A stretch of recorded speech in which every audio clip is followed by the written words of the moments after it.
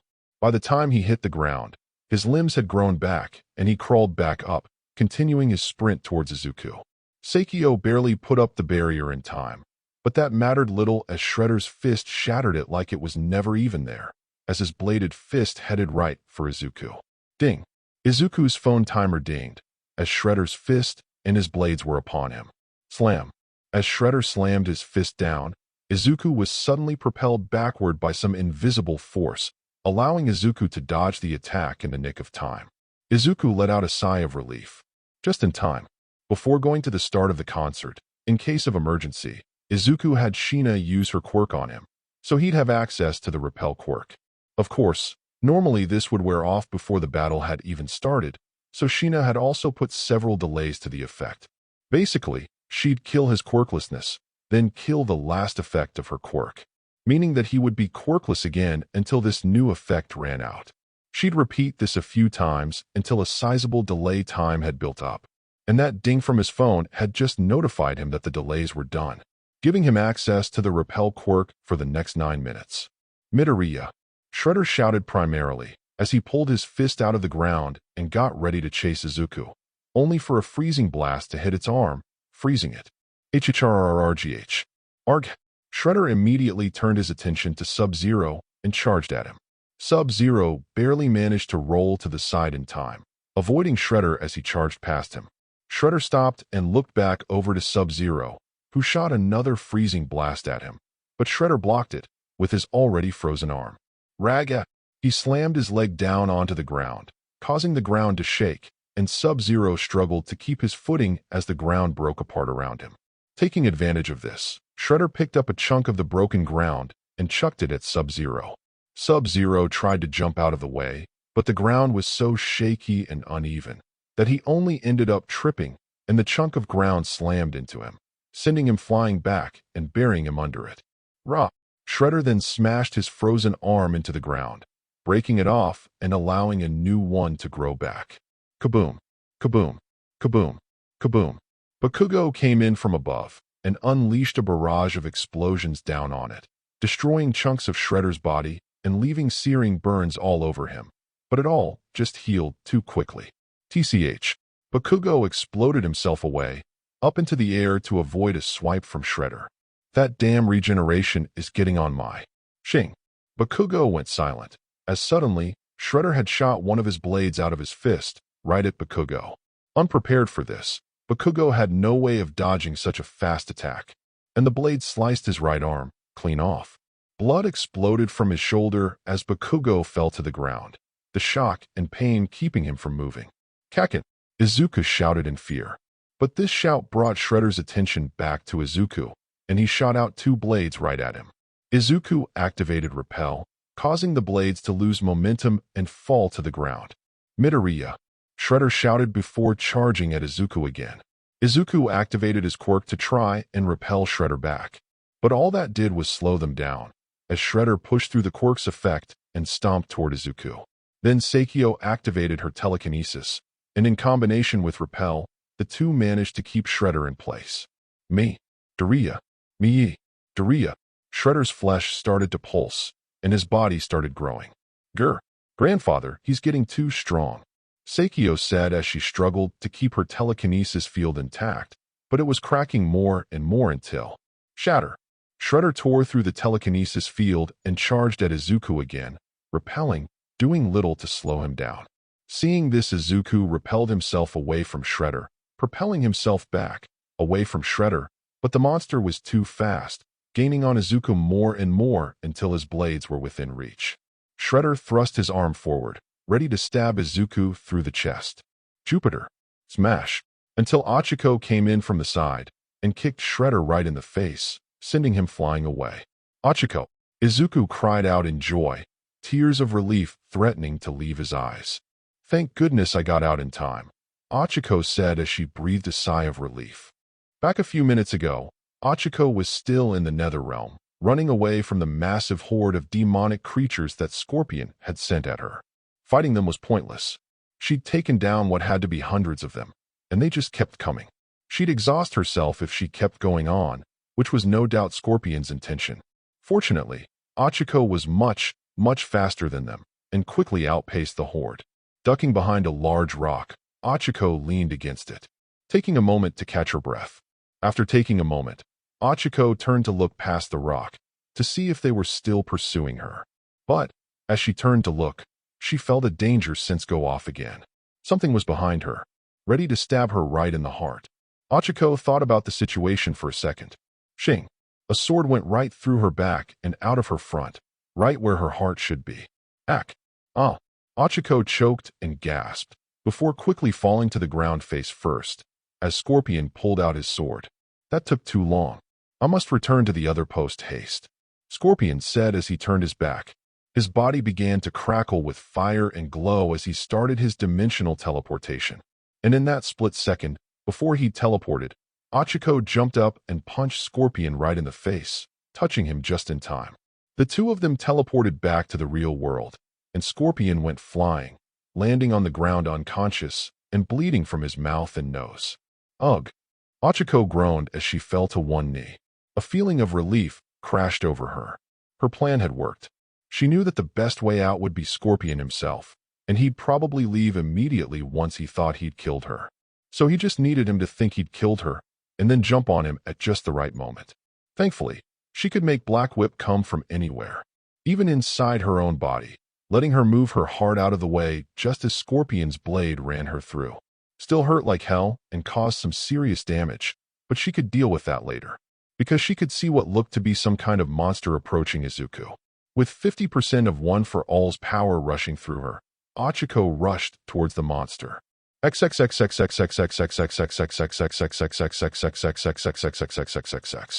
So what happened? Ochako asked Izuku as she looked over the battlefield, seeing Todoroki cauterizing Bakugo's wound. Bakugo? RHHHHHHHHHH. Shredder started charging back towards them. Gamma 1. Gamma 2. To me. Now, Izuku ordered. Crockham. Raiden dashed in and sliced into Shredder's side, but this time, his sword only went halfway through Shredder's body before breaking.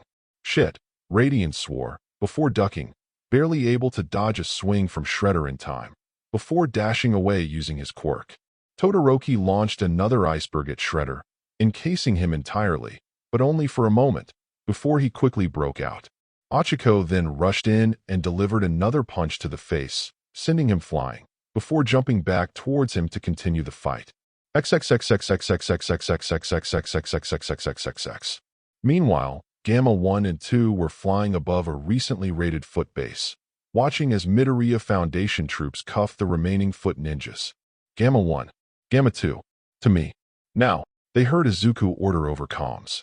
Alright, time to put that Shredder guy in his place. Gamma 2 said, punching his palm and grinning menacingly. Yes, sir.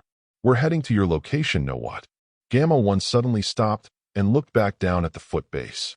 What the hell? My scanners are picking up something. This energy is no. That's not possible. Huh.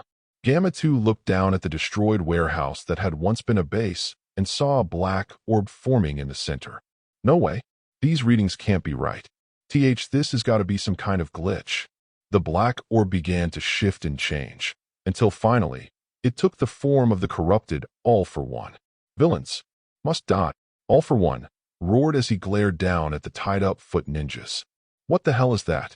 The Midoriya Foundation troops quickly got into formation and aimed their weapons at All for One. Open fire. They all fired their weapons at All for One, but none of them did any damage. Die. All for One roared as spikes shot out of his body. They would have impaled everyone in the room if Gamma 1 hadn't charged in and tackled him out of the building. Gamma 1 pushed All for One through several nearby buildings, all of which had thankfully been evacuated beforehand, before the seemingly revived boogeyman stopped himself midair. Gamma 2 flew down next to Gamma 1, glaring daggers at All for One. Why the hell won't this guy stay dead? He's resilient, that's for sure, but his readings indicate he's weaker than before. Gamma 1 said, pulling out his blaster. We can do this. Gamma 1. Gamma 2. Why aren't you here yet? Izuku asked nervously, wondering what could possibly be making them take so long. Sir, there's been a major complication. Gamma 1 reported. All for One has returned. What? Izuku shouted at the top of his lungs, now completely losing his cool. Meanwhile, Ochako ducked under a swipe from Shredder, before landing another blow to its stomach, sending it skidding back on its feet a few yards. But it simply rushed right back at her. Ochako activated Bright, and her body lit up, blinding Shredder, making him swing at her widely, and with danger sense, it made dodging all the easier. Ugh, I hate regeneration. How am I supposed to take him down if he just keeps healing? Rag! Shredder roared, out of frustration at being blinded, not being able to hit Ochako, or both. Most likely both. Suddenly its body started to bludge, and then blades sprouted from all over his body. Legs, torso, head, arms, everywhere.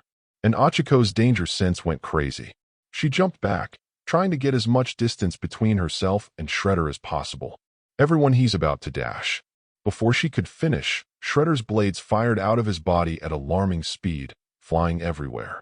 Izuku barely got his wits about him in time to repel the blades heading at him, stopping them just in time before they could get close to hitting him. Sori was about to grab Todoroki and Bakugo and start dodging, but the immense pain in her legs caught up with her, causing her to trip and fall to her knees. Shit! Todoroki put up a wall of ice, but the blades cut through it like butter as they continued heading towards the group. Kaboom! Bakugo, with his one arm, shot a massive explosion in front of them, sending the blades flying away from them. He just keeps getting stronger, damn it. Izuku thought. All Midoriya Foundation troops. Code Red. All hands on deck. Labs, I want Fila drones on both All for One and Shredder doing analysis now. And get more heroes into the fray. This situation had just taken a turn for the worse, and he needed to make sure things didn't go from bad to dire. Okay, critical thinking mode. Ochako can hold him off, at least for a little while, but keeping that thing around all these injured combatants is a risk not worth taking. Izuku thought. Gonna need to move that fight elsewhere. Open a portal from my location to emergency location B45, Izuku ordered. And open a portal from the Gamma's location to emergency location C22. Emergency locations. Designated spots that were abandoned, unpopulated, and generally difficult for the public to get to. These locations had been acquired by the Midoriya Foundation and were places that the Midoriya Foundation or the government could take fights to when they got too destructive. Location B45 was a small, abandoned island, and C22 was an abandoned town. And get scouting out and analyzing them. Izuku added. A portal opened up nearby a few moments later. Ochako, send him through there. Izuku shouted out to her. Got it. Ochako shouted as she jumped back, avoiding a swipe of Shredder's blades.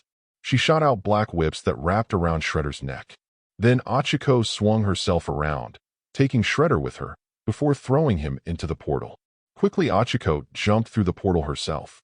All right, close the portal, Izuku ordered, and then suddenly, Giza rushed past him. What? As the portal was closing, Giza jumped through it. Ack! Damn it! Izuku growled, before talking to his communicator. Giza, what are you doing? My apologies, sir, but I need to see this to the end, Giza said. Otherwise I would not be able to forgive myself for dragging you into this. Izuku was about to point out how outmatched he was when Nizu spoke up over the comms. I wouldn't bother trying to stop him, Midoriya. He's quite stubborn, Nizu said. Regardless, we're beginning to wrap up the foot capturing operation in some places. As such, various pro heroes are now available to you. Good. Ochiko's probably going to need backup. Izuku said. Sir, we're having problems. Gamma 2 reported.